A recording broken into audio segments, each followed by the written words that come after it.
You're on the What with Flex and Quell. And today, we're tapping into the tension between culture, clout, and community. From real-time mentorship on the playground to the price of prom optics. From the erosion of trust in everyday life to the cultural decay fueled by clout and algorithms. This one's about what we value and why it's costing us more than what we think. Coming up next, a stranger breaks up a fight and plants a seed in the young kid's mind. That's one of my favorite topics for the day. Yeah, I enjoyed the video a lot. Yeah, so you guys are going to get to see that in a second. Prom season has turned into a luxury photo shoot, but at what cost? This one's going to be an interesting topic. I can't wait to hear what you have to say about this one. Why clout may be killing our culture from the inside out. I have a lot to say about that one, so stay tuned for that being one. In music. A lot of that ties to music. We'll talk about that later on. Exactly. And lastly, the Distrust Era. What happens when nothing feels real anymore? I feel like we got a good list of topics for today. Before we get into all that, we had a crazy 48 hours this weekend. Insane. Man. Crazy 48 hours. For you, those of you who do not know, President Trump has confirmed the U.S. attack on a location in Iran. Three locations. It is 3 locations. Okay, I thought it was 1 location. 3 locations in Iran believed to be holding nuclear weapons.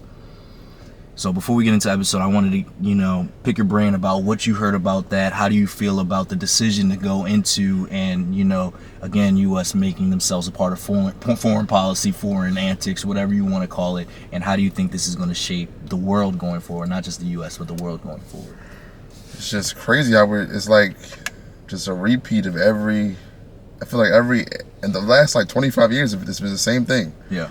We go to the Middle East because we think they're doing something they shouldn't be doing. We jump into a war that's already there. Yeah. We had Clinton with Saddam Hussein, that bled into Bush. Bush also did it with 9/11 in Afghanistan. Obama with Syria to an extent, and also kept Iraq and Afghanistan going on and on and on. But this one's a lot different to me because I think people are now kind of able to see sort of the puppeteers behind it because they've been saying Iran had been building nukes for 30 years. 30 years almost. I feel like when we were kids, they were saying the same thing on TV. But as y'all may or may not know, a lot of this stuff has been a Israeli-backed thing. They're the ones that struck first. The U.S. just struck 3 nuclear facilities in Iran over the weekend. It's just crazy, man. We have friends that active military, so we want to give our hearts out to them. Yeah. I want to speak to the people in Iran, the civilians. I really feel horrible for them because this is something they had they didn't want to be involved in this stuff, and I hate that for them people. Schools are closed, all public. They're not allowing anybody. They're not allowing. I'm misspoken. They are telling people, hey, you shouldn't be in these public spaces anymore for your safety concerns. And so it not just affects the soldiers and the politics. It affects the civilians there. Yeah, definitely. You know what I'm saying? And Iran is a pretty developed place.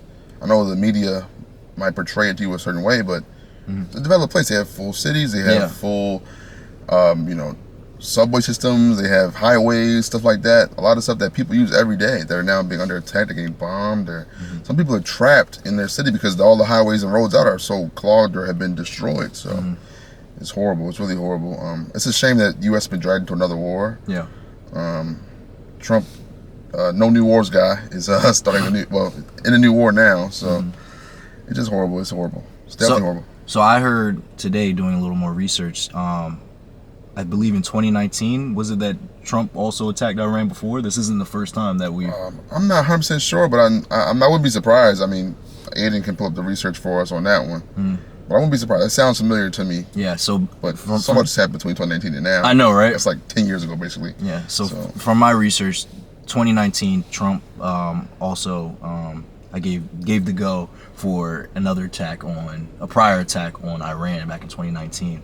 And this is almost like a continuation of that. And also from my research, it's kind of interesting to know that at one point, Iran was an ally of ours back, I believe World War I, I believe it was. Around that time, they were actually an ally. Probably World War II. World War II. One was the Ottoman Empire. They were on the side of Germany. Yeah, so it was World War I, World War II, one of those times. So Iran has a pretty interesting history with the U.S. Yeah.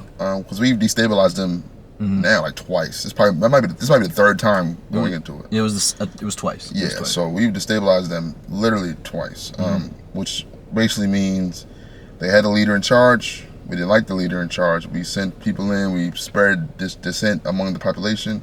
The leader gets overthrown, and then the person that gets installed is somebody that we can control. Yeah. But as we know how people are, I mean, you can't control somebody only for so long. So the next person takes over. They do what they want to do. The U.S. is like, I don't like that very much. We do the same thing again. So yeah. If you ever read, it's a book called Persepolis. It's like a graphic novel, but it's about a woman that's from Iran wrote it. She lived there during the 70s, one of these big revolutions, and like she talks about how the country was and how it became what it ended up becoming after the fact. And it's a really interesting story about like sort of living through a coup and stuff like that. But yeah, it's unfortunate that these countries, you know, they want to establish themselves in the international community, but people like the U.S., Israel, the UK has done this, France has done this. They destabilize, they cut the legs off from underneath them. I mean, we see it in Africa all the time. In the Middle East, mainly, those two are the ones we see it all the time.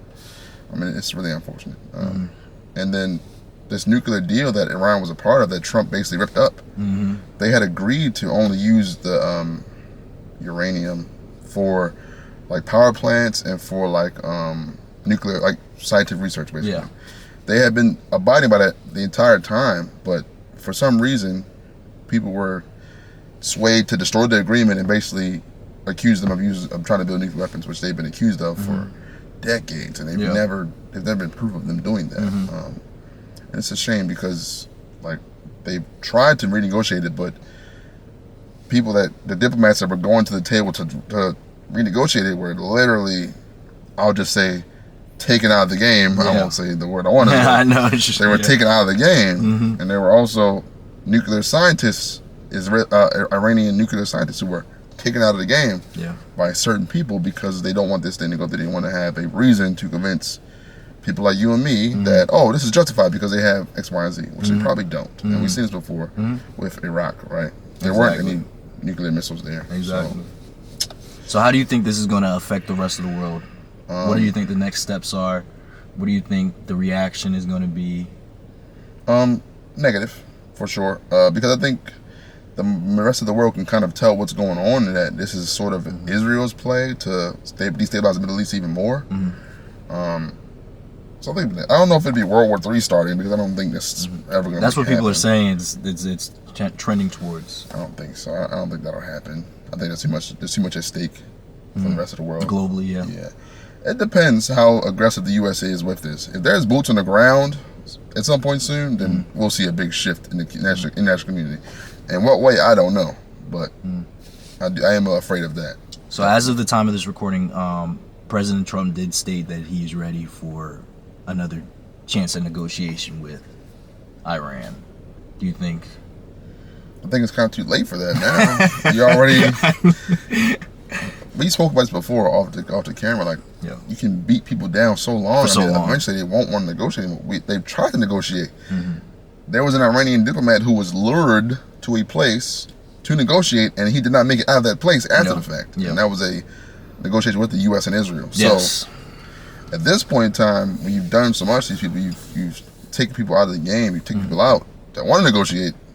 The people that are left will say, "No, I'd rather lose than negotiate to you. I'd rather you do more damage than negotiate." So we'll see how it goes. So how do you think? What do you think is going on in China's head, Russia's head, North Korea, South Korea? Do you think there's going to be any retaliation on their end, or do you think it's going to start a domino effect for these other places to try and go and maybe take over an area? They're like, hey, this is an opening we see. Russia, no. Russia's still, and it has a Ukraine thing going on. They're so spread thin with that. No.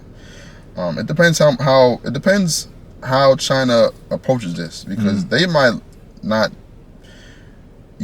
openly do it, but there's definitely going to be some calls that are made that China might call the Iranian president and say, hey, look, we can't back you on paper, but we might sprinkle in some tanks here and there for you, some weapons here and there for you. We might even send over some contractors that'll help you, that'll come help train your guys up or back your guys with bodies. I mean, they might not actually physically, aid in the war. They'll make it a proxy though. Exactly, a proxy war. And then once they're doing that, they'll turn around in some economic way they'll benefit from this, I'm sure. So yeah, I'm sure it'll be some back end deal that says, you know, they got oil there, so if we back you on this one, but we're not going to bully you, but on the back end, help us out with the, you know, barrels of this and that. And I think that's the not the crazy part about it, but it's all over oil, you know, and and power, like power, it's power and oil. Yeah, like, I know, yeah. Because the only reason the U.S. wants to restrict the use of nuclear weaponry from everybody else is that it's a power thing. Yeah. Unfortunately, there is a country in the Middle East that has nuclear weapons that aren't being regulated or inspected often. There is a country over there that is audited. There you go. That has all that stuff that can destabilize the entire region if they wanted to. But unfortunately, certain people do their bidding, so it's where we are. Yeah. But like I said, this would be probably another proxy war of some kind, where you just, if I'm Russia or China or whoever, I just try to bleed U.S. dry a little bit on this thing, make them string this thing out, make them look bad, so that the rest of the international community, when we come to the table with our deal, they'll be wanting to take ours. So before we move forward, I just want to give my condolences and prayers out to all of the soldiers and the civilians that are being affected by this today. This is saddening times, and only thing that I can hope for is the best to come out of here for all parties. Just the least amount of destruction possible. Exactly. All right, let's get into our next topic. Stranger breaks up fight between two young boys and teaches them about respect. So, just in summary, a viral clip shows a man stepping in to stop a fight between two young boys. Instead of yelling or punishing, he brings the kids together and gives them a powerful lesson on respect, maturity, and community behavior. I think this is one of my favorite videos that I've seen in a while. Square up! Go ahead, bro. Niggas is talking. Everybody on y'all phones though. All y'all the real cowards. Record that too. Everybody on the phone, record that. Coward. Everybody recording the phone, real coward. Ain't cool, man. Y'all in the middle of the street. Look, she's smiling and laughing. They laughing. Look, he laughing. He got a big smile on his face, little bro. He got a big smile on his face. Look at your man right here. It's supposed to be your man. He dying. He can't even hold his ass. Look, let's go. Listen up. Look, they all laughing, little bro. But you really upset. And you really upset. You more mad than he is. I can see it in your face. So you fighting for a reason. He only fighting you because you want to fight him. Because you mad. He came to me. He texted me. So you some shit I don't even know. So you defending yourself. Yeah, I don't know what's going on. All right, look, little bro. So you in the right. You defending yourself. But look at the crowd. And little bro, look. Whatever you text him for that you don't know, you was ill-advised. My thing is, look at the trick of the devil. Who ill-advised you? Look around. Who ill-advised you? Who told you wrong? Who told you wrong? You don't gotta answer that. I'm saying, who told you wrong though, little bro? And the only reason I'm saying this to all y'all, yo, because y'all almost men. All of y'all, yo. Y'all almost men. Y'all ain't kids no more. Y'all girls ain't little girls no more. Look, yo. Y'all men, yo. Y'all men, yo. 14, 15, 16, 17. Y'all men. Start acting like it, yo. We ain't gonna get nowhere like this, yo. Y'all sound like a little bro. All y'all though, yo. Y'all got parents, yo. Y'all got parents, yo. Don't make your parents look like this, yo. Word up. Don't make your parents look like this, yo. It's important, yo. Don't make your mom and dad look like this, yo. Word up, man. And if y'all live around here, y'all listen with good. Mess that up, Mess that up, Hey, yo, you, I know where you from. Humble beginnings. Your mom and dad work hard to get where they at, yo. They work hard to get where they at, yo. I'm telling y'all, yo, little bruh, your dad doing life. You think it's a game out here? Ain't no game out here. It's real out here, little bruh. Y'all playing games, yo. Stop playing games, man. I'm telling y'all, man, don't let nobody do that to y'all, man. Y'all shake hands, bro. I'm telling y'all gotta do that, bro. Like right now, like I'm telling y'all gotta do that, bro. It's gonna be a problem with me. Shake hands, bro. Bro, shake hands, bro. Bro, shake hands, bro. Shake hands, yo. Hey, yo, shake hands, yo. That's the only I'm leaving. I ain't leaving, bro. Y'all don't shake hands, bro. I'm not leaving, bro. I'm not leaving, bro. Shake hands, bro. But just shake his hand, bro. Shake hands, bro. You gotta spit. Shake hands, bro. Let it spit. That's it, bro. That nigga hand. Yo, nah. Now look.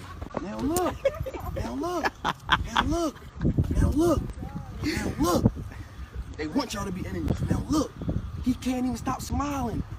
You ugly as hell. You like you so You got You that get a one. sign of good faith. Put your hand back out, bro. You gonna shake it this time, I promise you. Put your hand back out, bro. He gonna shake it, bro. Y'all be good, bro. One of the reasons why I really love this video, one, it's very positive. You know, a lot of times, you know, a lot of things in the news or just on social media can be really negative sometimes. I feel like, yeah, not even sometimes, most of the times. But I feel like this is one of the, you know, brightening moments in social media. He actually showed these kids, taught them a very valuable lesson on accountability and respect. Absolutely. And I think my favorite part of it is that they were fighting each other, but he pointed out how they were egging them on to fight. I think the part that I really like, he's like, they want y'all to be enemies. You know what I'm saying? And it's kind of messed up when you really think about it. Like, those kids are really sitting there laughing. I understand. I was a kid too. You know, when stuff happened, you hyping it up and everything. But I didn't understand what was going on at the time. Now I'm seeing something like this, and I'm seeing someone. He's a complete stranger. Well, he's seen them around, type. You know. Yeah. He knows them. Yeah. To talk about their family and stuff like that. Some of them kids. Exactly. So they clearly all live in the same neighborhood or something like that, same area. So he knows them. And the fact that he came up and he saw that the fight was about to break out, and he stopped them and he taught them, hey, y'all shouldn't even really be fighting. They want y'all to fight. I think that's really is good. It taught these boys a young lesson. They might not understand it right now. Nah, they won't now. But in a couple years, you know what I'm saying. I really think it's going to help them change their perspective on life. Yeah. Once they get older and their friendship shrinks, their friend group shrinks, and they kind of see who's really their friend, they'll understand why he did that. Because I think I the most is that he pointed out, like, how the person might have been telling you, you can't take that, you can't do that, he's trying to make you do like this and that, but then the same person that was trying to get you to fight, that was so serious on your side, is just laughing at you. And that's so real. That's more real than anything. I think they stay from Philly, but it's everywhere in the world. That's what happens. Like, your friends, quote unquote, will laugh at you. So especially if you get knocked out of something, then you just embarrassed forever. So it's like a thing. It's like, especially now, I feel bad for these kids now more than us, because social media is way bigger, like at our school we had a couple people fighting and went semi-viral, but today, like TikTok and all that stuff, if you get knocked out in 8th grade, you might have 1 million views of you get knocked out. And that's talk about ego, talk about like you gotta live with that for the rest of your life. Bullying, all that stuff. And that's when people come. That's when people have a fight and they leave and they come back and do more harm, you know, on a different level. You gotta get that get back, they call it. Yeah, exactly. So I think you taught a lesson, like, don't let people around you feed your ego and make you do rash, like reckless things, because at the end of the day, everybody loses. Even the person who won the fight in the moment is gonna lose at some point, because now he's walking around big chest out, and the next person's gonna knock him out, and it's gonna be a never-ending cycle of just nonsense. So, especially in the black community, we see this a lot. So I think I always bring this up, community, man. This is a perfect example of why we need strong communities, strong just male figures in our communities to teach these young boys these lessons. You know what I'm saying? Because a lot of times they don't. You take away the black man, and now they don't have anybody to look up to. They're trying to figure it out on their own. You know what I'm saying? Or learn from people who don't understand their struggle or where they came from. So now they're sitting there trying to figure it out, but they're causing more harms to not only themselves but to their peers, the rest of the community. You know what I'm saying? And then it keeps expanding and expanding and expanding, and they never heal from the trauma and the problems that they have. That's why it's so important to have strong black fathers and just black male figures that people can look up to. You know what I'm saying? I love what that man did. He came in there and taught them a great lesson. You know what I'm saying? I want to see more of that everywhere. You know what I'm saying? Not just the black community, but everywhere. You know what I'm saying? Yeah, this is why we need more stuff in our communities for kids to do. You know what I'm saying? Because they out of school, clearly. After school, they got pretty much all this free time to get involved with this nonsense, this stupid stuff. Imagine if he was like, if he went up to them and was like, hey, y'all want to fight? I got a boxing gym up the street. Y'all can sign up at the boxing gym. Come every school every day. Get in shape or something like that. Y'all can fight in there, and it's controlled, and it's respectful, and it's regulated, and it's a way to get your emotions out, because that's what it comes down to a lot of times, that these kids, especially young black men, have so much emotion going through them, and they can't get it out in a healthy way, so it comes out in these negative, like antisocial ways, like fights and even worse tough stuff, like certain crimes, like, you know, stealing cars, stuff like that. And it's a horrible thing, you know, attention seeking validation from people that don't really care for you too much, like their friends in this video. So I think stuff like that and having a strong figure to come guide you is definitely key. And community, like you said, is key. The fact that he knew them and knew their parents and all that stuff goes a long way. Because you already know if you going up and doing something you're not supposed to do, and somebody who knows your mother or your father comes see you doing it, and they go tell your parents, it's over for you. You already know when you get home, it's a wrap. Yeah. The game is gone. It's unplugged. You're not going out. You know what I'm saying? All that stuff is done. Mm-hmm.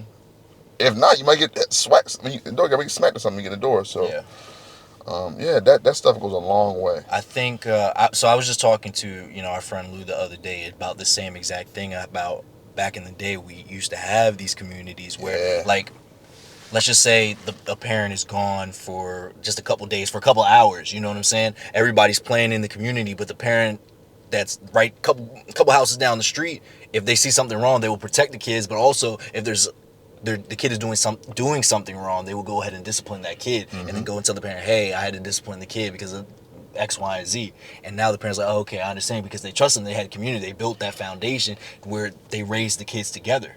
As almost like a tribe. Yeah, I know. Unfortunately, now the generation of parents now and before, like, you can't tell my kid nothing. Nothing. They angel. They perfect, even though they just burnt the classroom down and they're. Where did this come from? This mentality come from?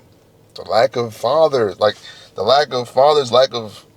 I would say parents in general, because women go through the same thing sometimes, going to jail, whatever else. Yeah. The lack of structure and lack of accountability. So if you never get held accountable, you grow up, you're gonna have a child. You're not gonna hold them accountable either, and so on and so forth. And then you're wondering why your kid is so bad or struggling in school because you never held them accountable to do their homework, stuff like that. Your daughter's 5 years old, playing Sexy Red in the dance class and stuff like that. And so let's take it a step further though, or a step back, one of the two. As I stated before, we used to have the community where your neighbor would, be able to look out for the kids or discipline the kids. Where did that get lost? I think that's a combination of just America's obsession with individualism. Yeah. It's grown and grown and grown. We spoke last podcast, I think.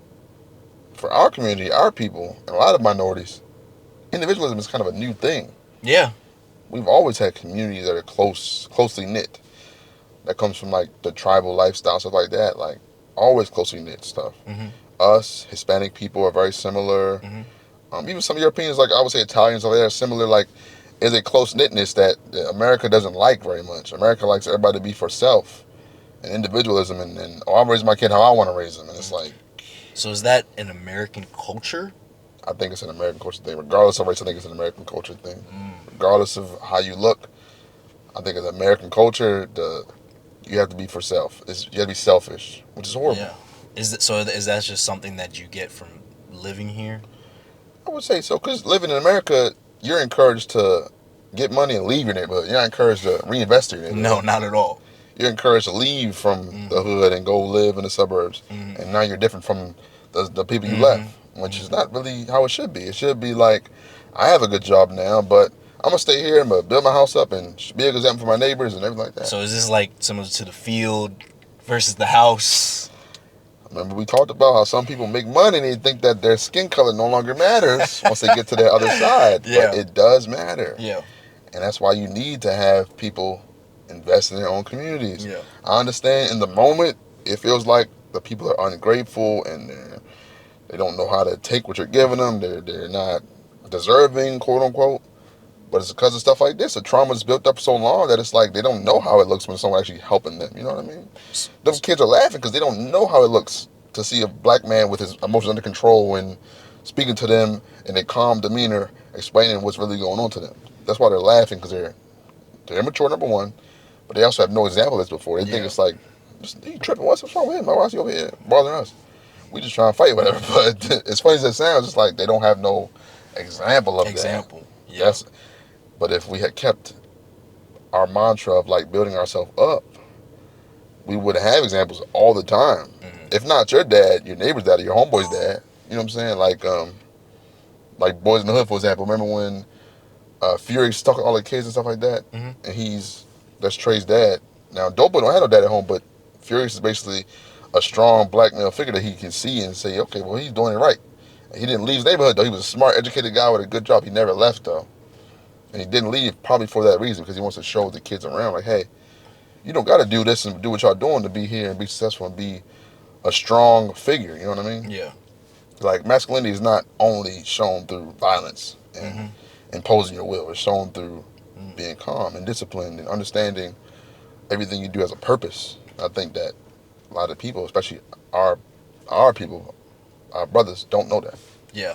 I think I don't think that masculinity is defined by violence, dominance, and all those other characters that mainstream has tried to put onto us. I actually think it's being able to control those urges Absolutely. and being able to, if necessary, display them when necessary, but having control over yourself and and your environment around you. Yeah, what I like also is the one boy was like, he attacked me, I'm just defending myself, and he was like, okay, you're right, you're in the right for defending yourself.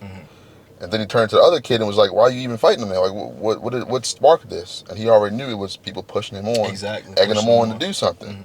Because, like, that ego we talked about in the masculinity and stuff, now he feels like he has to prove himself and go out to somebody who was just defending themselves. And I like that he kind of showed them both, like, hey, it's okay to defend yourself when necessary. And this right here is not necessary at all. You know what I'm saying? That's good. Are we doing enough to guide kids through conflict? Hell no. No. Not at all. No. I don't think so at all. Maybe in some schools where it's just a better school, maybe, but I think in general, no. I think you can tell your kids all day, you know what I'm saying, like, only fight when you're getting attacked, defend yourself, stuff like that, but it's like, you have to explain to them the full purpose and why a fight should be the last resort to what happens in your situations. Yeah. Everything that you go through, especially like in school, can be talked about. But the problem is you got to teach these kids, especially young men, it's like, it's okay to be a little embarrassed in the moment and have people call you scared or whatever in the moment because you want to talk about it. But understand that in the long run, you'll be better off for it because you won't fly off the handle so easily. I wish I saved this video. He described it perfectly what the video was talking about. It was, I don't know who it was. I want to say a coach or some type of motivational speaker. I don't even know who it was. But he was like martial arts or something like that. No. There's a guy, I'm going to bring a video up for him on this podcast one day. Remind me. Okay. There's a guy who has like a dojo. He does a lot of stuff with black kids. I know you're talking about. I'm going to bring a video up here. Cool. I know exactly the one I'm going to find too. I'm going to bring it up here for this, but go ahead. Definitely bring that one up. I know what you're talking about. But so it's something similar, but he's in a classroom talking to these young kids. I don't know if he's actually a teacher or whatever program they were in. Speaker or something like that. Yeah, something like that. And he said he was talking about exactly what you were saying. Yeah, you might feel embarrassed in this moment, but if you had, going to fight that person, you'd be tough, but boom, you locked up. Exactly. Boom, they come back and get you. Like he was saying, all the repercussions. People don't understand that every action has an equal and opposite reaction. Definitely. You know what I'm saying? I'm not talking about karma per se, but anything that you do will have some type of reaction. And towards it. And even in the moment, like, think about it. Like in the moment, you tough for that week. Next week, nobody cares no more. No. That's how school is. That's how kids are. No one cares. So then, you just expended all this negative energy. You did something that you shouldn't have done, and you're in trouble in school. You're suspended or something like that. And the moment you go back to school from that week suspension, no one cares anymore. No one cares. No one cares. You're not. No one. They're on to the next tough guy to get beat up for everybody's amusement. So, yeah, man. But this is so needed because these young men will be adults one day. And they'll be out at the bar or something, or they'll be out at the club, or they'll be out anywhere. Grocery store, the subway, and somebody bump into them. And it goes from, that was rude, to somebody getting killed or something like that. And it's like... Killed, locked up, it doesn't even matter. But if you don't have that, like, ingrained, like, community, like we said, that teaches control over emotion, control over self, it's never in a cycle of stupid stuff going on. And there's so much more to it. We talked about the music on here. We talked about the entertainment, like the role models, the lack of role models. Yeah. Not many of y'all gave us any examples of black role models. One of our viewers did say Jasmine Crockett. Who was Jasmine Crockett? The representative in Texas. Okay. One of the representatives in Texas. I don't know exactly. You never heard of Jasmine? No, that's the problem. Okay, so we brought her up before you were a part of that. Okay. Either way, I should know what it is. Yeah. But she's been doing a lot. She's been going out against a lot of things that Trump's been saying, and some of the other representatives and other in her state, but also in other states have been. She's been going against a lot of the things that she believes is wrong that they've been saying. Okay, yeah, we need more Crockett's then. Yeah. People like that, that's not the person that most young girls will see. Unfortunately. Not at all. And I'm saying it applies to men because I'm sure you can think of a black politician in the same. Even I would say the Maryland governor, Wes Moore. I think he's a pretty cool guy. He's a kind of a guy that black men should look at and say, he's doing the right way for the most part. You're not gonna see him most often. You're gonna see the negative people more often, which is how it is right now. I think one of the issues that people were having with Wes Moore is that he was trying to claim Baltimore too much, but he wasn't actually from. That's such a petty reason to But dislike somebody. No, but you know how people are. It's all about that perception. Well, he's a cornball brother, anyways. But it's okay to be a cornball brother sometimes. The mayor's a cornball brother. Brad Scott's a cornball brother. What they say, ain't no wrong with being a square, bro. There's nothing wrong with that. Nothing wrong with being a square. Just don't be. Not trying to be a square, bro. First of all, I seen it with a Commander jersey on one time. That's what I'm. That's that I don't like. He's talking about, I'm a Baltimore guy, but I'm here supporting the Commanders. Okay. Like, can't do that. What, bro? You can't do that. But back to the topic at hand. Yeah. We just did it, though. Yeah. We literally just did it. Yeah. Jesus. See, it's ingrained, bro. We got to get out of that shit, man. But that stuff, I'm sorry. Aiden, please bleep my words out. I think we've been doing pretty good this episode. We're pretty good. But yeah, like, we desperately need, from the ground up, from a young age onward, our community to be strong. But we're so fragmented right now because of so many factors. Yeah. The powers that be, ourselves. It goes on and on. So this is a great example of just a black man holding people accountable and showing them what a good male figure looks like. Yeah. Because so many times these kids never see one. Yeah. Or they do is somebody that's so far away from attainable to them, like an athlete or something like that. It's like it never even clicks to them that they could actually be a good, supportive, like powerful person in their community without being an entertainer. Mm-hmm.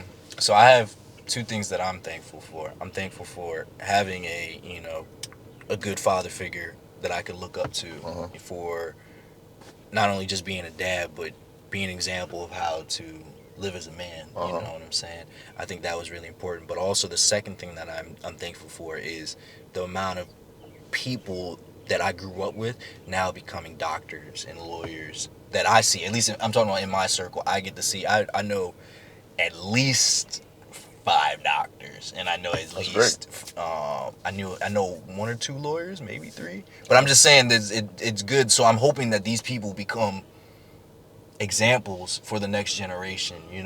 That's what I'm hoping to see, that they can be the examples that we have, not these rappers and actors. I didn't want to say, but not these rappers, not these actors and all that stuff, because there's nothing wrong with them, but these are not the people that should speak for everybody. That should be speaking for our community. They should just be a part of it. Yeah. It's 1,000%. Mm-hmm. And 1,000%. I think we just gotta do more, and it falls on us too. We gotta do more to show stuff like this and push this stuff out there, the positive narrative, because it's so easy to get bogged down with the negative narratives and stuff like that. Exactly. It's so easy to feel it's so easy to feel like that because we get it from both sides, from within and from outside, because like a lot of people don't recognize like how just separate our country is. Like a lot of people that live in this country that are not black or not Hispanic or not Asian, their opinion is formed based on like what they see. They might never meet a black person in real life or a Hispanic person in real life or a Asian person in real life. They might never meet one for more than like a few seconds at a store or like something like that. So they never form a connection to understand the other side of anything. So they only get what they see. And what they see is so negative because of so many factors. But like I said, it comes down to what we promote, what those people promote. And so I think it's just, I'm not sitting here saying that we should act a certain way because people are watching, but we should definitely be careful what we promote out there and how we portray ourselves for other black people, not just for everybody else. Mm-hmm. And I agree. And I'm hoping that within the next few years, within this next generation, we'll start to be able to see this change. I think we're seeing a shift. I think people are just kind of tired of nonsense a little bit. I think we're seeing a shift like in our own community of like people are just like, yo, like we only have each other. We might as well do something positive with this. That's what I feel as though. I'm not sure if it's really happening, but that's what I feel. So I'm glad you brought that up. I do believe they're starting to see it. People are becoming conscious of it now, and we might not see. Then you see how they getting lazy with it. They ain't doing a good enough job to avail it. I feel like because Sexy Red, that's a lab created entity, bro. It definitely is. It definitely is. That's like 2 out there. Like even black people are like, wait a minute, this is like ridiculous. But like, that's when it's ridiculous. They're starting to catch on now. Yeah. You know, they're starting to become conscious of it. So I think that we're not going to see the shift right now because more people have to become conscious of it first before we can be able to start taking action. It just takes necessary. time. Yeah, it always takes time. And what is it? Time heals all wounds or whatever the saying is. And that now that people are starting to become active and becoming aware of these type of things, they're going to be able to develop more thoughts and develop more ideas on, hey, this is not how we're supposed to be living. This is not how we're supposed to be acting towards each other. And then that's going to spark change within the near future. I think that also people should start to look at how these people, these entities, these brands, organizations, how they see you. We're going to talk about it later on in the part with the Clout and how these collaborations come about. But a lot of these people that people bend over backwards to appeal to see them as lower than human. They don't see them as the same level. So they do things and they show you things that they want you to jump at, that are bait for you to jump at it and get mad about or something like that, because they know they're going to get the reaction they want to get. And we got to be careful. So when we're speaking about like the type of role models we want to see in our community, lawyers, doctors, I also want to see like financial advisors, people that understand money. In our community that look like us, because I understand the distrust that comes with trusting somebody who doesn't like you with your money or how to save and invest your money. I get that. But that brings us to our next topic about prom. So it's June. We're recording this on June 22nd. So prom season is basically over now. But the last month and then this month was all prom stuff. And I'm sure y'all have seen it all over social media of how extravagant proms are now. Like people are spending thousands and thousands of dollars on their kids' prom. We're talking about like diamond jewelry, the nicest suits, the nicest dresses, cars, luxury cars like Rolls Royce and Bentley and top line Mercedes and all this stuff. And sometimes you see like a Hellcat or like a Corvette, like these really expensive vehicles that they're renting out for these for literally a few hours of time for the send off. Did you go to prom? Yeah. What did you leave in prom in? What car? First prom I did the SO. Okay. And the second prom we had a Mustang. Okay, which was also a reasonably priced car at the time. My prom I left in a Ford F-150 my dad owned, and that was cool to me. Tough. I felt great. That's tough. I'm like, this is amazing. Yeah. What color is it? It was gray. I wore black. Pause. What's the whip of the week, bro? We didn't even talk about the whip of the week. That's crazy. Whip of the week, we're back in my Jeep Grand Cherokee, my 2021 Jeep Grand Cherokee, Altitude Edition, white, V6, 290 something horsepower. I just drove 115 last night. I'm going home. I should have done that, but it was fun. So we've been in here before. You probably can tell by the amount of space we have and the luxury he's sitting in, how comfortable he looks being in my car, and just how cozy it is and warm and how cool it is in here. Because if y'all don't know, it's a heat wave right now. We all have seen this. It's 100 goddamn degrees outside. It's hot. But you would never know because I feel like I'm sitting in a ice bath or something. I'm good. So yeah, we're back in my car. Aiden will show us some pictures and everything. Back in the Jeep again. The Jeep's been on here for 5 episodes now. Is it 5? Maybe including the other one you're in. I think in 5 or 6. Yeah. So okay, that's good. We're getting this use. Yeah, we're getting the use out of this thing. It's a great car. I know. I always say it. I love this car. I love the feel. Like you said, it feels like luxury, bro. Definitely. And it looks like luxury. It feels like luxury. I love it.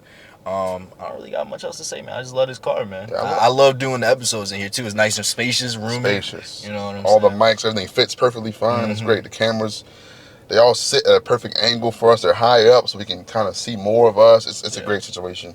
This would have been a nice car for me to leave in prom in at the time. No, for real. But if I had prom now, thank God I'm out of high school, I'd have been like the brokest second in school, I guess. You think so? I think so. I'm gonna pull this video up for y'all. We're gonna listen to it, and we're gonna talk about just the state of prom and how there might be a link between poverty and overspending your kid's prom. So let's see. This is why all these proms are so crazy nowadays, because we gotta talk about that. The standard is just, graduating high school and just getting by. A person with real goals will not justify spending $3,000 on prom, but won't spend $3,000 on an SAT prep. My theory is, this is just my belief. I ain't got no data statistics to back this up, but I strongly believe there is a correlation between the extravagant proms and poverty. Oh, of course. The more extravagant the prom is, the more that you could bank on, that's probably a family that's impoverished. Yeah, of course. I know somebody personally that sold his company for almost $300 million. He sent his daughter to prom in a basic dress and a black Tahoe truck. Oh, of course. But I guarantee she got a college fund. Absolutely. I guarantee she got a tutor if she needed that tutor in science in order to get her SAT up, or if she needed that tutor in writing in order to, get into Harvard or Michigan or one of these top elite schools. They're going to justify spending that money. That's not even a thought. Yeah, so y'all have just seen the video. The part I liked the most was that he discussed that link I talked about between poverty and the prom, and how you can't really justify spending thousands of dollars for a couple of hours. Now, don't get me wrong, prom should be memorable, it should be fun, but there's so many affordable ways to have a nice prom that you can, my suit for prom was from Macy's. It was a nice black suit. It was comfortable. I had a black shirt, no tie, because I don't wear ties. It was a nice situation. I looked good. It was nice setup. My prom day had a nice dress as well. It was made, custom made. It wasn't super expensive. We left in a nice car. It was a good time. I never thought about how do I look compared to other kids. And that's why I think a lot of this stuff is like the parents' ego. Like, I got to look up, keep up with the Joneses because I can't have my kid looking like they don't have nothing at home. I mean, y'all really don't have nothing at home. You know what I mean? Yeah. So, my question is, where do you think this idea of, hey, I got to look and do all this crazy stuff for prom, where do you think this originated from? Social media. Social media? Yeah, because when the people who actually have the money to do this stuff do it, it influences people that don't have the money to want to keep up with the Joneses. Exactly. In a way. Which, now don't get me wrong, other communities spend money on dumb stuff. Mexican guys spend $1,000 on fucking alligator skin boots and shit they shouldn't be buying. They have the money for. You know what I'm saying? That's just an example. Not picking on y'all. We always see Asian people wearing like all the Louis bags and all that type of stuff. And it's silly stuff a lot of times. But only in our community do I feel like we openly show how much we will sacrifice the future for gratification right now. And it's like the dumbest reason. I saw a video of a girl and a boy on like vacation in like Florida for their prom, and they had like a drone shot and they had like an exchange promise rings and shit like that. I'm like, Bro, what? it's prom. Like, you're not getting married, are y'all? Like, what's going on? Like, y'all be broken up in 2 weeks anyway. You go to different schools. Like, Breaking up in 2 weeks is crazy, bro. who you went to prom with? Either one of the proms. That's hilarious, bro. Who you go to prom with? Why are you asking? Just answer the question. Why are you asking? Because I'm like, do I talk to either of them? No. Thank you, No, bro. I don't Like, talk to them. what the fuck do you spend? Aren't you glad your parents didn't spend $10,000 on your prom now? Yeah, definitely, Absolutely. definitely. I didn't want them to. I'm gonna be honest. I didn't want to go to my first prom. I didn't even want to. When I had my prom, I wanted to go, and then something happened. I didn't want to go anymore, but my parents were like, you might as well go. It's a one lifetime thing, and we made it work. Had a nice date and everything, but I wasn't pressed for it. I wasn't pressed to look a certain way. But I think now it's like social media and immaturity also, because the parents now are so immature. For me, I'm not going to say social media is the root cause of it. I think it was always there within our community, but I'm going to say that social media definitely amplified. Oh yeah, definitely. The results of this. Now everybody can see what you got going on. You got to show everybody. They feel Instagram, like Instagram, everybody rich on Instagram. You know. They're not really. No, they're not. Yeah, they're not. Just because you've seen him in Miami with the Lamborghini and stuff doesn't mean anything. He actually rented it out for an hour, took 100 videos in that hour, and took it back. Yeah, that's what goes on down there. Y'all don't believe me? Go down there and see for yourself. All right, I'm already stuff like that. People look rich and they be struggling, or they're literally struggling. He talks about in the video like how $3,000 on a prom versus investing that money into your kids, like college fund or SAT prep, or say they already got in the school or something. They don't want to go to college. That $3,000 can pay for their first car. They want to get their own place. That's their little deposit or whatever. That's trade school, something like that. Like, you can give your kids a lot that goes beyond superficial stuff. Yeah, I think just taking a step back to keeping it up with the Joneses and showing that, hey, it's just that's something that I don't want to use the word, but people with not a lot of money, that's what they do to show their value. You know, they think that the money shows their value. The things they have show their value, and not what they can actually produce and help with the society and community. So they use those things to show that, hey, I'm still valuable in society. You know. I think I saw a saying one time, and it makes sense that most Americans feel like they are temporarily embarrassed millionaires. That's what they feel like because of American like exceptionalism and all this stuff. Yeah. Everybody feels like, oh, I'm just one step away from being a millionaire anyway. Like I'm good. Like you know, I'm there anyway. But it's like, nah, you ain't. It's a lot of work goes into that. You're not. A lot of work goes into that situation to be where you want to be at. And most people are not there. And it's like, but they want to feel like they're there. Yeah, that's the thing. They want to feel like they're there. They But don't it's like, actually want to be there. and it's like they won't sacrifice the now to actually get there at some point in time because living like now and being uncomfortable now is too scary for most people to do. I'll say the majority, more than most. But like you said, SAT prep, that stuff goes a long way. Like I did that. I went every weekend my senior year. I went to SAT. Did it help? I got a 1660 on my SAT. Yes, it helped a lot. So hold on, 1660 was good then? Pretty damn good. What was the target score back then?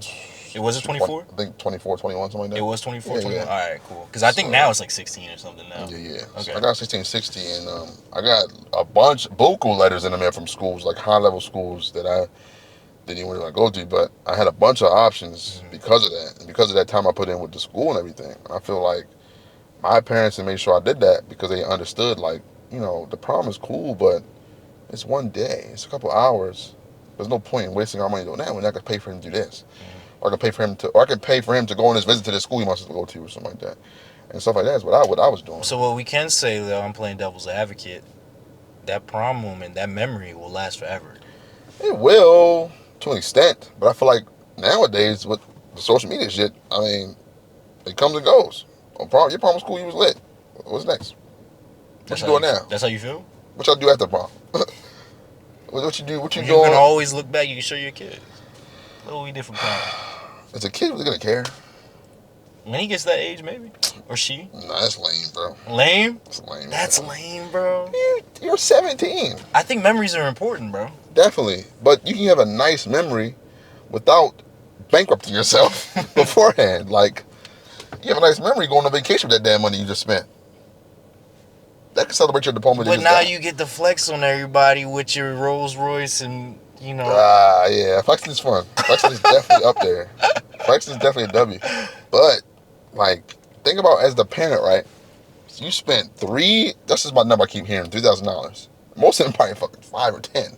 Yeah. But they got a loan to head to prom, right? That's crazy. Insane. Imagine you spend that money, your kid graduate from their diploma, let's celebrate. Let's go to the Bahamas or something to celebrate you graduating as a family. That's also a memory you can have. That'd be great. Bring a little girlfriend you would have prom with too. That's cool. We can make it. You know what I'm saying? That's a memory that I think will last longer. I mean, I'm gonna be honest. We are literally in the Clout area. That's currency now. Yo, I thought that shit was over in like 2018, but one of my favorite sayings is that evil doesn't go away. It just reorganizes itself. You know what I'm saying? And that shit, the Clout era, the 2016 to 18 era of Clout and Instagram Clout and Supreme to head to toe. And so I'm gonna be honest, it started before then, but that's when it really blew up. Yeah, it definitely. You know, because I remember, we're gonna go back. Facebook, they had the slight Clout era, you know what I'm saying? If you had the Clout, you was messaging, you make the post, everybody responded to the post and stuff like that. Oh, you lit now, you know, everybody noticed that, you know, so it started to develop there. It was always there. But now it's like it just got a new it went from there, Facebook, and it got a peak with like the Instagram stuff, and then it took a little time. So I'm gonna take it sorry to cut you off. I'm gonna take it another step further. It's the same way in sports now too. Everyone's looking to make a viral clip. The one-handed catches, the behind the back catches, the crazy dunks and not even skills and teamwork and all the other stuff. Being an actual great player. Did you know a lot of them football players like 7-7? They'll grab the football, and they would jump in the air with the ball in their hand and like take the picture like they caught it. Yes. Like that's what I'm saying, bro. That's insane. Like, it's insane, bro. Or like you have like these kids will be like 8 years old trying to get clips hooping like, hey, you hoop like clips, like what's going on? Bro, they're like you said, 8 years old trying to do some, like, what are you doing, bro? Work on the fundamentals, pass the ball, your teammates wide open. The caption will be like, this is the #1 ranked in the class of like 2040. I'm like, what? He might want to play Pokemon tomorrow, not That's what I'm saying, bro. He might decide that he don't want to play basketball. He want to do Ultimate Frisbee full time next Maybe year. 6 years old. Told Good me this is the job. #1. Bro, he ain't grow yet. He ain't finished growing He yet. might stop at that height. You don't know that. That's what I'm saying. That's so nuts. It's a whole nother podcast of the state of basketball right now. It's fate of Oh my sports. god! Hell yeah. Especially like our Big Two football and basketball. The state of that shit for youth is horrible. But yeah, another thing with the Clout. And we can go to the next topic about the Clout also if you want to. Let's move on to it, man. Shoot. Cultural decay through clout chasing. IG influencer, is it Beamer Williams? Discusses the epidemic of... Bema. Is Bema? Bema, yeah. Excuse me. A great page. Bema Williams discusses the epidemic of clout chasing and the launch of nonsensical collaborations, brands, and the cheapening, ultimately, of art through this clout chasing and the lack of real morals. Yeah, like, I'm going to play a video in a second, but just think about, before I play it, I want y'all to think about the most, like, random product you've seen, like, advertised towards you, and think about the celebrity attached to it, and think if it makes any sense. So, I was actually having a conversation with a friend. If you think back years ago, early TV, you see commercials, and every so often you'd see a celebrity on there, but usually it's people that look like you and me, regular people. Now there's celebrities for every single brand, and I feel like it's devaluing just the market with everything. You know what I hate? One of the ones I hate the most that I keep seeing like recently is like the SoFi banking commercials with like Jason Tatum on there talking about getting your money right. You want a $400 million contract? What are you talking about? Get your money right. You don't need. Is that a slap in the face? Are you laughing at us? That's what it feels like. Why are you talking sarcasm? Talking about building credit? You're rich. You can pay for whatever you need to pay for. Yeah. You're more rich. You got $300 million coming down the pipeline, no matter what happens. Yeah. You know what I'm saying? Or it's like the Chargers quarterback, Justin Herbert, the same thing. You wanted $250 million. Why are you telling me about getting my money right? That's disrespectful to me. Like, what the hell? Yeah. That's why. So think about that stuff. Think about the most random product you've seen advertised to you, and then think about the celebrity attached to it, and ask yourself, does that even make sense for them to be advertising to me? So I'll play the video now. And what he said is, you are a celebrity. So basically what's going to happen is there's product here. And this is where you end up, right here. If you can communicate this product, you can make money off the product. Because look at Gaga. She's the creative director of Polaroid. I like some of the Gaga songs. What the fuck does she know about cameras?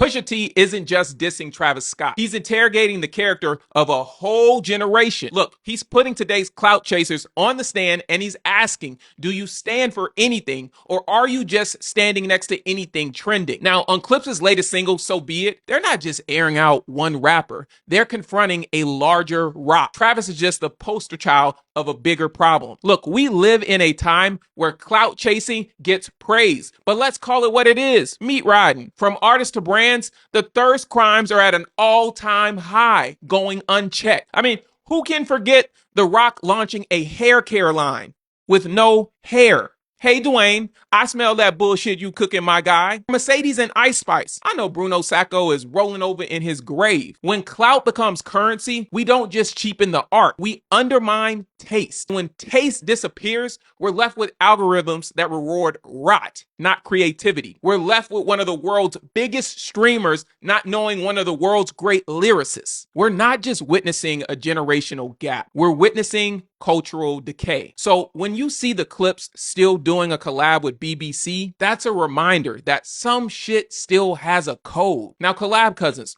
what's more important to you, loyalty or visibility? The Rock having a hair care line is insane. I didn't know that, bro. That is insane, and that is...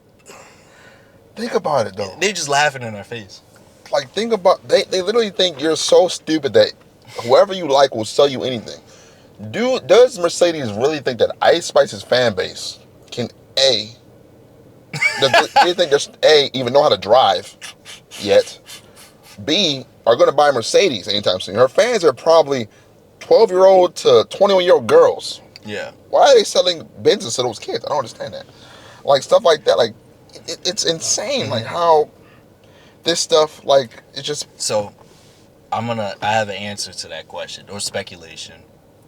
They know that demographic can't buy those cars now, but they're planting the seeds for them to want those things later. They know that. like that's probably true. You know, like on NBA 2K, right? The game, like there's State Farm ads in the game. You sell insurance to niggas playing 2K. That's insane. But if you're a kid, you probably thinking when you get your first car, I got insured. No, look at State Farm. It's on 2K. You see where they're starting early. But that's where the decay comes in, because it's like you just have these artists come out, or these entertainers, and they just stand next to anything, and it's like that doesn't mean anything to you. Like, I love Shaq when he talks about, like, he does the general insurance to this day, because his first car he bought, the only insurance company that would give him insurance was the General. He was a kid in college, no credit, no nothing. They still trusted him and gave him insurance. So to this day, he does the general insurance. I'm sure he's been offered way crazier money from other companies to promote it, but it has no meaning to him. He's a little guy, and he's Shaq. Like, he has visibility already. So my thing is, like, how much money do you really need? Like, I know, like, you're taking these bags to do this nonsensical stuff, and it's like, you don't need to do that. Like, one thing I hate that keeps happening, people keep falling for, is like the crypto scams with all these celebrities, right? Yeah. You're letting a rich person tell you, hey, I'm investing in this coin. Invest with me. We all can get rich together. Why the hell would he do that for you, or she do that for you? That already sounds like a scam. Exactly. But maybe people are just that dumb. What do you think? I mean, it's more of, I don't want to call them dumb, but you got to think these people, I don't want to say unfortunately, but they look up to these people almost, like idols. which is, well, the idol part is bad. Looking up to them is okay. Idolization is bad. But go on. But looking up, that's like idolizing. Yeah, true. But they look up to these people thinking, oh, they could never do no wrong. They can't do anything, unfortunately. But so they're more inclined to trust these people, even if they don't have their best interests at heart, which is kind of sad. And the messed up part is, like, because he touches on it in the video, the Pusha T thing with Travis Scott right now, is that these celebrities really have no morals or qualms about doing anything messed up. Like, Travis Scott is a guy who has a history of doing really bad things to people. Yeah. I remember the story about his first manager that really got him on had a seizure in front of some label guys, and Travis fired him because of the seizure. He said, that's embarrassing. It makes me look bad. No, he didn't, bro. I swear on everything I love. Aiden, you can pull this up. The story that D-Dot is telling is true. I'm Travis Scott's former manager. I'm the one who had a seizure, and I'm the one that he left for dead in a basement in Los Angeles. I originally told my account in 2013, and then it recirculated on Reddit about 6 years ago. That is a true story. I swear. And it's funny because it sounds like so insane, but these people have no soul. That's why they do these ads and stuff without thinking about the actual consequences of what they're doing. Mm-hmm. Like, he's done other things that are so bad, but like Pusha was saying, like, he called him out because remember Drake had that line about buying Pharrell chains and melting them down and shit like that. I don't know if he did. I don't believe that, but melting them down, stuff like that. And Travis Scott was in the studio with Pharrell and Pusha T the day before that song came out. And Travis was on that song too. And it's like, how are you gonna sit here, sit in Pharrell's face, hey, big bro, you're a legend, I love you so much, and oh my goodness, like, this is an honor. Pusha T, you're a legend, it's you're an honor. And then you turn around and that happens, and it's like, well, he's looking out for self, as we talked about. And it's like, damn. Like, does anybody stand for anything anymore? That's what I've realized. Morality has really gone out the window. Nobody has things that they stand for. They haven't set their own morals. What will I do, and what will I tolerate, and what will I not tolerate? Yeah. That's what a lot of people have not done. And I recognize that in myself, that I didn't have a concrete list of things that I would tolerate and that I wouldn't tolerate. So I went through and I took the time to actually develop those things. Like, hey, this is something I'll do, this is something I will never do. What's something you will never do? So one of the things I will and will not do is, if a woman has a husband, I won't even entertain it. If she even has a boyfriend, I won't even entertain it. So what if you were a rapper and you were successful and famous, and people were like, hey man, you can make X amount of dollars if you mess with that lady, because the clout and everything will blow you up even more, and it'll be a beef and everything. No. Like I said, if she even has a boyfriend, I'm like, nah. A lot of guys would have did that. I know. But I've told myself that I'm not going to do that because, one, I don't want to disrespect that man and his family and his household. And also, I don't want any of the negative repercussions that could come with that. Even if there's nothing, I'm just saying, like, he could get mad and he lashes out on me instead of talking to, his lady about it in the situation. Why would I get myself into that type of situation? And then maybe she's bringing some type of negative energy into my life, stuff like that. So that's one thing I will never do. I will never support something that I haven't done, my research and something that I actually believe in. That's a lot of another these one. people won't research anything they don't put their care name as long to. as there's a bag that's coming with it. They don't care. Like a lot of times with like Mr. Beast, for example, what I think is evil. To be honest, You think so? I think he's evil, or at least Can I ask why? soulless in a way. Can I ask why real quick? His eyes, he has no feeling in his eyes. Don't light in his eyes. The way he looks. No, but I do think he's like took something that like being a YouTuber to me is another art form. It's like you're creating entertainment for a niche of people, but like he's so big and mainstream that he'll do anything for the next viral moment. It's like I don't like that very much. And sometimes he does is good, like the curing people and stuff like that, and building houses, all that stuff is great. But I don't know, because you're also selling the prime drink and stuff like that, and the feastable things, and the research on those is they're all bad for you, in a horrible way. But you're selling to kids. It's like, Yeah. and kids are gonna go to the store, Mom, give me the 12-pack of prime, and drink that shit in one night and kill themselves. My bad, bro. My bad, bro. My bad, bro. But like, your kid is 9 years old drinking hella Red 40 right now, like drinking gallons of Red 40 or Silicone 9. I don't know what. So my only, you know what I'm saying? I guess, come back to that is he built his platform on entertaining and keeping people entertained. So Yeah, he true. has to find a way to keep people entertained. That's true, I'm bro. not saying that's right or But wrong. damn, there's a limit. Like, have you watched Squid Games? Yeah. Do you know the point of the show? Oh, hold on. Like, I have not watched Squid Games, but I saw his episode of the. so you know the point of the actual show, right? The story is like people are poor and they're so desperate to make money that they're gonna. Yeah. Do whatever. Yeah. So why would you? You see what I'm saying, though, I know right? what you're saying, bro. So he does give a lot of money away. So Though. he watched that shit. It was like he missed the That's whole it. part of like this is a bad thing. He's like, let's do that shit, man. That's tough. Yeah. Like, Yeah. I don't get it, bro. Yeah. But like, it's insane. Like, I don't know what his limit. Like, I think if we asked him, if he was here with us, hey Jimmy, Mr. Beast, if you see this, come on the show. If we asked him, I would love to have Mr. Beast on. I would love to have. I want to hear how he talks like without the cameras around. Yeah. I think if we asked him, what is your limit?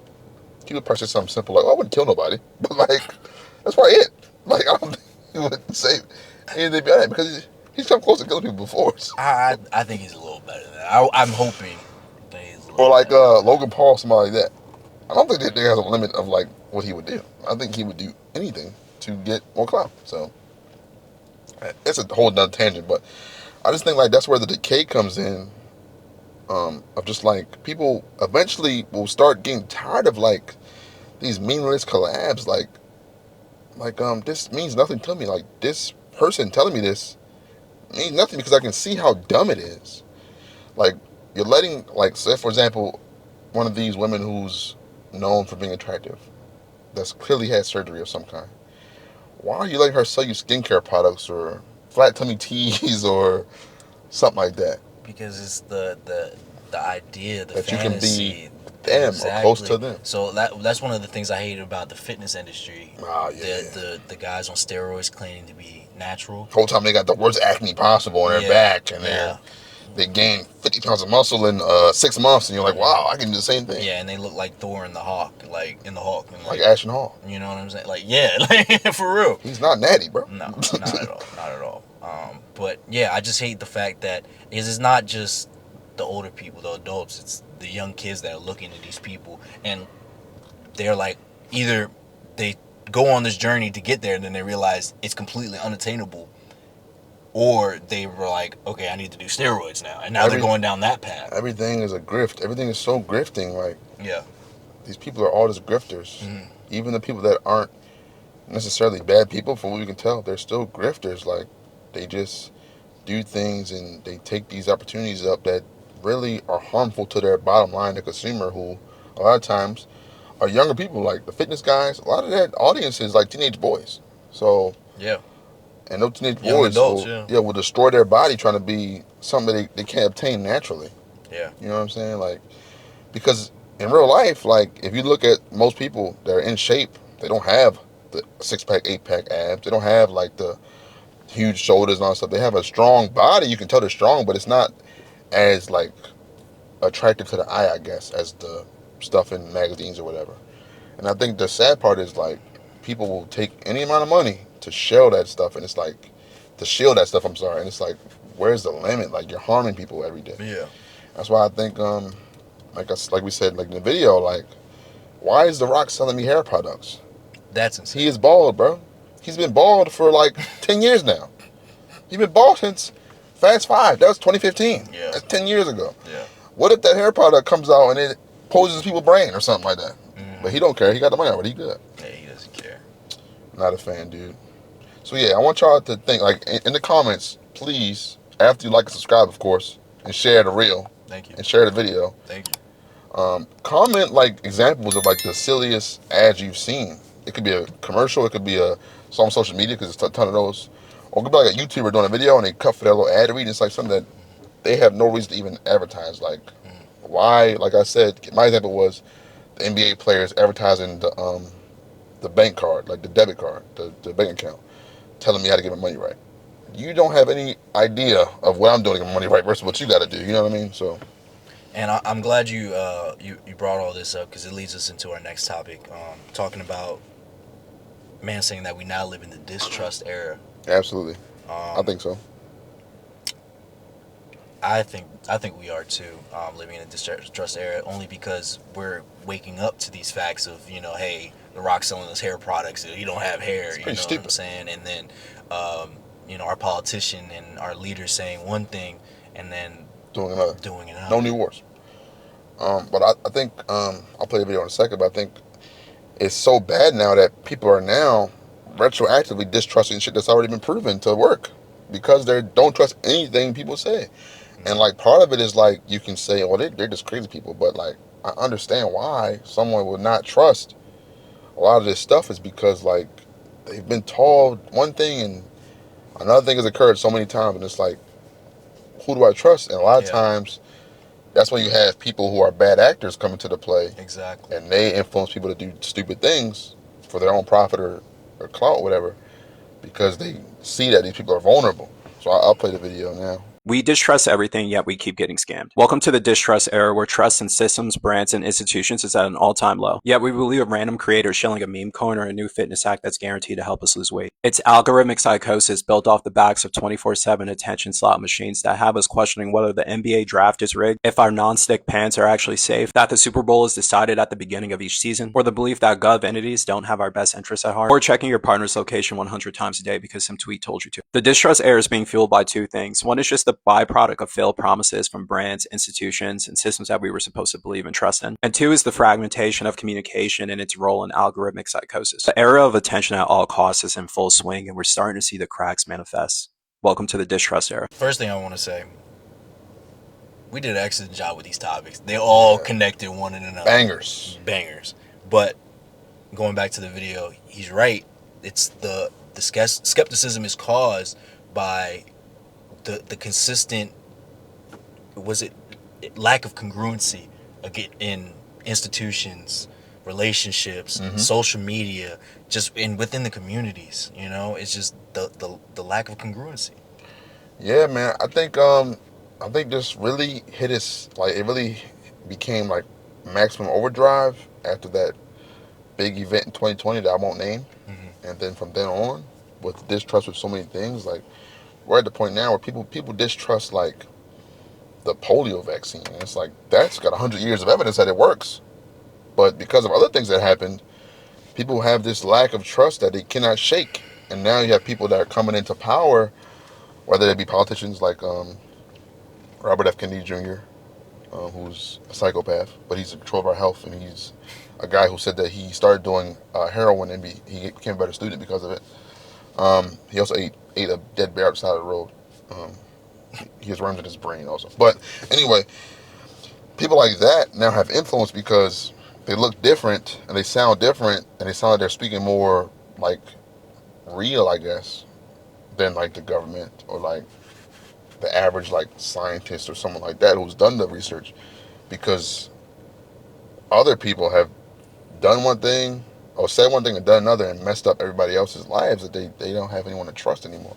So now even like people who are PhD'd up, like intellectuals who've done the research, who aren't political in any way, are not trusted because they feel as though you don't like me, I trusted y'all before, and this happened. So now I don't trust you at all. And now people, like I said, come out of the woodworks and they have this influence now.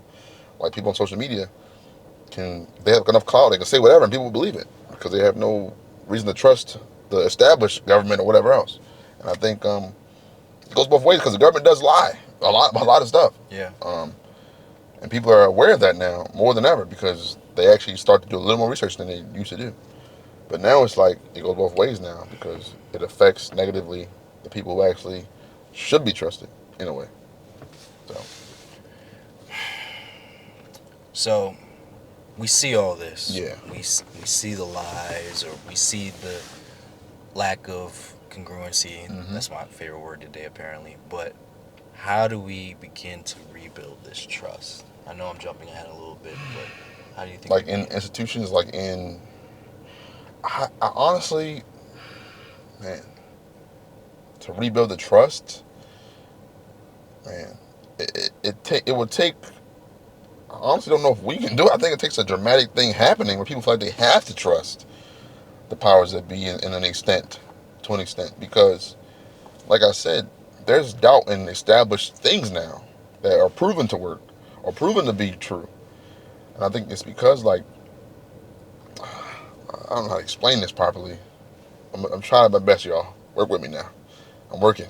The people that are in power now have weaponized this so much, this distrust of information. They've made it so that people actively distrust, like, intellectualism. They distrust research. They distrust data so much that someone who has no biases, like I said, somebody else said, let's say the CDC or something like that, says, hey, measles is a real problem. We should probably make sure people get vaccines for them because for the last 100 years we've kept it under control, but now there's an outbreak. We should really vaccinate our kids because the measles is coming back. And people will say, well, I don't trust you. I'm going to do it how I want to do it. And I'm like, it's like, what do you really say to those people that are so locked in on distrusting, like, proven stuff because they've been burned by the government or whoever other times? I don't know what we can do. I don't know. I do not know. I said a lot, but I don't know. I think we need to start small. Yeah. My favorite word on this podcast is community. Once we start to rebuild trust within our communities, we take it one step at a time. I'm not saying your whole neighborhood. You start getting to know and starting to trust your neighbor. Now, you don't trust everybody. I'm not saying be naive. Never be naive. But you take the time to build a relationship with that person, understand and begin to build a relationship based off of trust and love with that person, right? And then you can extend it to the next person, then the next person, then the next person, and you slowly start to grow from there. Because I'm gonna be honest, you'll never know someone's true intentions until they show you. Yeah. But if you sit there and you continue to push everybody away and isolate yourself, all you're doing is gonna leave yourself to be lonely and alone. And you can't do it on your own. You can't get far on your own. I also think, like, just speaking from the government aspect of it, there has to be a huge shakeup and there has to be some sort of effort to actually do so, because people are so fed up now. The quality of life for the average American, even though it's 100 times better than a third world country, let's say, the quality of life has decreased substantially. And people are starting to slowly but surely realize, like, hey, I've given y'all so much of me, and I voted for this person, and voted for that person, and I've sacrificed this, sacrificed that, and it's like, eggs are still expensive, and bread is still expensive, and I can't live how I want to live. There has to be some sort of huge shakeup at the government level to improve the quality of life of these people. And I know it probably won't happen because, we don't live in a country like that. People are selfish. Yeah. But I think that's where a lot of it comes from, is like people are struggling, and when people struggle, they're easily influenced by bad actors who think they have the answer of why they're struggling. Exactly. And they know that. Yeah, and that's why they use this against them. That's why the guy in Germany a few years ago, back in the day, was able to get in charge, is because World War I ended. That guy? Yeah, that guy. World War I ended, so people in Germany were poor, and they were getting, like, lambasted by the rest of the world. They were being sanctioned. They couldn't move economically how they wanted to move. So they began to trust that guy, who said, we should probably, here's how we can get ahead. We can do this, this, this, and this. Prioritize military, and we can also destroy all these people that look like this, stuff like that. So that's happening now in America too with people from down south. So I think it's scary times, because we always on this show we'll always tell you guys question everything, always, but to an extent, because y'all question anything, and it's like, okay, well, like people, like there are people literally today who will probably argue with you that seatbelts aren't needed in their car or something like that, or airbags aren't needed in the car or something like that, and it's like, okay, well, I'm glad you woke, brother, but you can dial it back a little bit. You know what I mean? Like, you niggas be too woke. Yeah, you're a little too woke now. Like, I need a seatbelt in my car. You know what I'm saying? Stuff like that. Like right now, the government is looking into reevaluating the asbestos regulations, and people will probably sit at home like, well, why are we holding it back anyway? What's wrong with asbestos? And it's like, well, we know what's wrong with it. It gives you cancer. We proved it like many times. You know what I'm saying? But so people will question that because they don't trust these government agencies that are in control of this stuff. I do think there's a CIA involved in this one too, I ain't gonna lie, because they involved in everything, huh? Somehow the CIA has convinced people that instead of distrusting them, distrust the Environmental Protection Agency, distrust the CDC, Center for Disease Control, distrust, you know what I'm saying? All of these established, distrust NASA. Like, why? I don't want to do this. I can't think of the word, but not avoidance. It's like a distraction. I can't think of the word, but hey, don't look over here. Look over there. You know what I'm saying? So let us keep doing what we're doing over here. You keep looking over that way. They somehow warped everybody's mind to say, you know, don't look at us, but the FDA that does y'all food and stuff like that, maybe they're wrong about some of this stuff. Maybe you shouldn't have meat and stuff like that. And it's like, what? It's like, maybe you shouldn't trust the Environmental Protection Agency, man. Maybe we should let people dump toxic waste to the ocean. I don't see a problem with that. So while they're doing that, we're going to go over here and destabilize Iran real quick, you know what I'm saying? And bring it back to the beginning of the show. Yeah. I want to address one point that you did say about the rising cost of eggs and bread and all that other stuff. We see those things, and you said, what's the solution for that? I think we need to go back to a term, community self-sufficiency, right? Yeah. I brought it up in another episode prior. Let's just say you like gardening. Yeah, it's pretty cool. I'm just saying, like, let's just say you like gardening. You start building up a garden within your community. Like, you take on the responsibility of being, hey, I like gardening. I'm going to plant tomatoes, getting tomatoes growing, get some onions growing, stuff like that. And then there's another person who's good with making bread and dough. You know what I'm saying? They go ahead and start baking, you know, getting the things they need, start a bakery, or just starting, just making bread for the community and stuff like that. So now you're able to take those things and you're bringing it back into your community, and then you can start a business from there, and then you can keep your money within. How many people today? I feel you, and I understand. Would sacrifice their time and money and everything to help other people. But that's what I'm saying. Well, I'm gonna take it a step back. If you're already doing those things, go ahead and extend that hand. That's all I'm saying. Go ahead and extend that hand, because everyone, like I said, everyone's trying to be an what's the word? Individual. Individualistic. Sorry, I couldn't get that word out. Trying to be individualistic, but we see that doesn't work. We see that if we keep being for ourselves, it doesn't work. Do we see that though? Because most people really. Let's look at our lives. Where are we at right now? I agree, but a lot of people seriously feel like they are just as close to Jay-Z as they are to their neighbor. They're not. No, take a real good look at your life. Where you are. Let's look. Where were you 5 years ago, and where you are now? Did it change? Now look where you are right now. Do you think it's going to change in 5 years? Continue doing the same thing that you're doing now. I think we can even take it back 10 years. Yeah. You've been doing the same thing for 10 years. We can take it back 20 years. We've been doing the same thing for 20 years. And you keep getting the same result. Do you really think it's going to change if you keep doing it? That is literally the definition of insanity. Yeah. So if we're looking and we see that the same thing keeps giving us the same results and nothing's changing, but you keep saying you want change, you want a different result, what do you have to do? You got to change the action to get a different outcome. And that's where the problem is. Obviously, this individualistic stuff is not working. Hell no. Obviously. So if you want to change, you're going to have to be the change. You got to take that action. I'm giving a solution. If you like making bread, go make bread and become a baker and then keep that within your community. If you like growing onions, go grow onions. And it don't even have to be like that. If you like fixing or making computers, go be a carpenter. Fix be somebody in your community. In your community. Help keep your community. And but listen, the distrust though, bro, because we used to have stonemasons. Y'all niggas said they was Illuminati's. Can't do nothing. Can't do nothing. We had stonemasons. We did. The Freemasons. Let me tell you something right now. That conspiracy theory is trash. Their meetings are open to the public. You can go there anytime you want and see what they talk about. They talk about nothing but stone. How they invest their money together. That's how they do it. I'm just saying. Sorry for the tangent, but I'm just saying. No, you're good. You gotta trust somebody. I'm just saying. That's all. You gotta trust somebody. If not, you're just gonna continue to be lonely. And I want to finish my point. Go ahead. We're always complaining about Walmart upping their prices, Target upping their prices, doing this, that, and the third.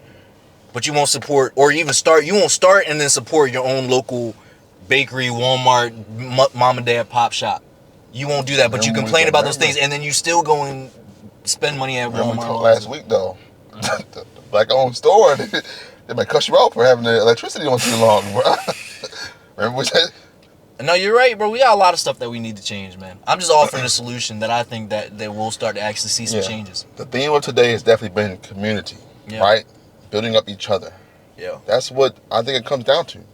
Supporting one another, because I think that most people will not receive a message well unless it comes from someone that they can relate to in some way.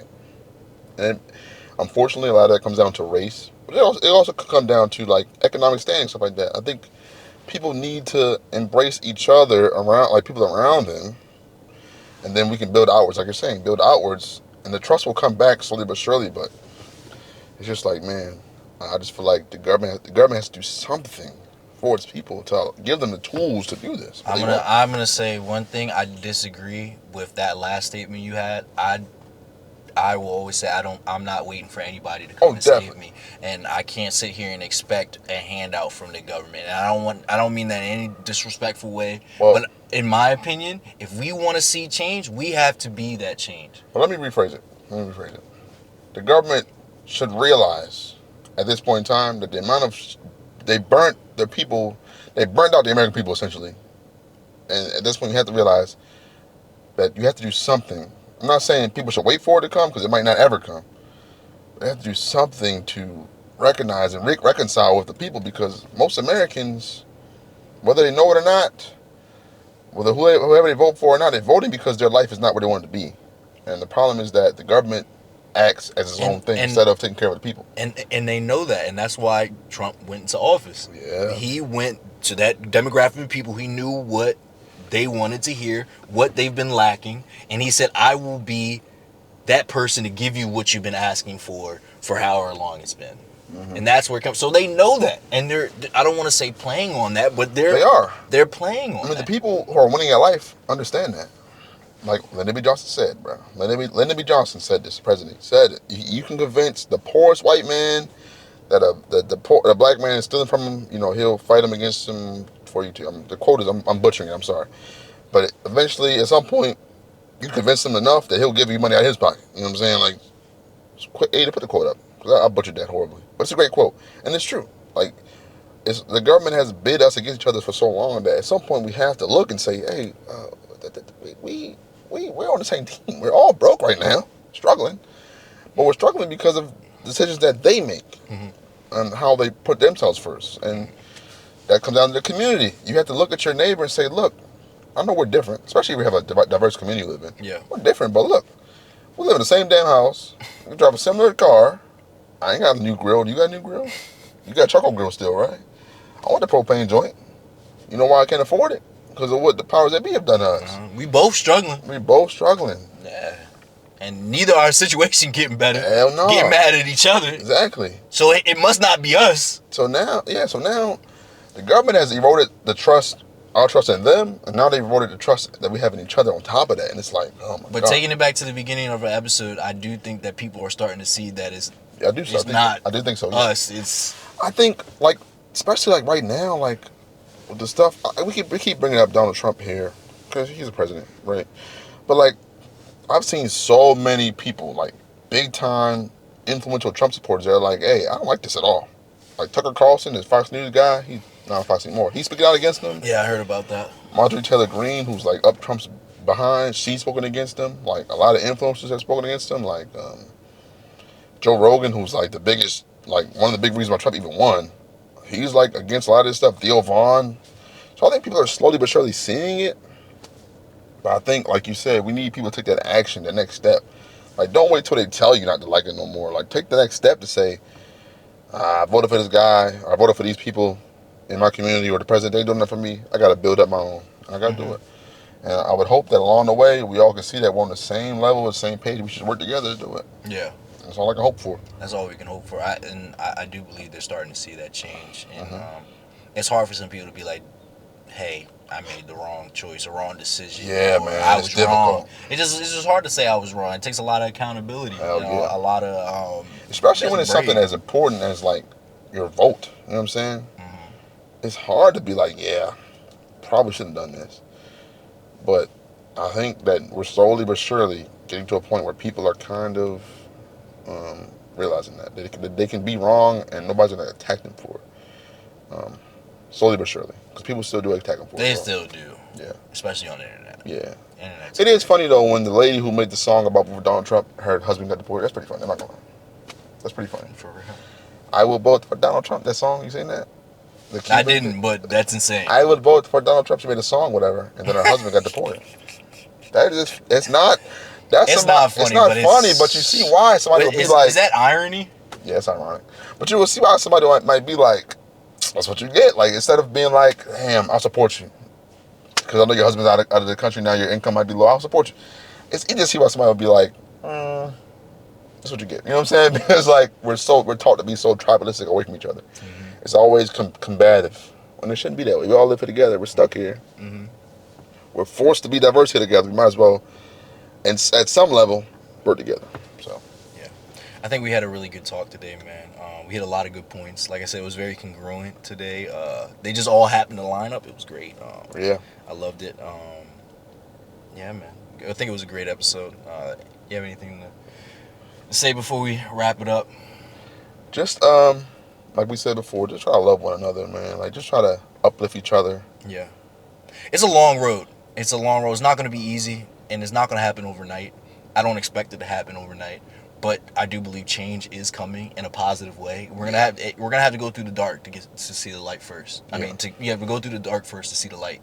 Absolutely. So it's going to be a long road. It's going to be hard, but I think that as long as we stay positive and we continue to try to be a blessing to the people around us and continue to try to make a positive change, things will get better. I really do believe that. I would say also another one, just try to embrace discomfort in whatever form it comes to you. Only way to get ahead is to embrace discomfort right now.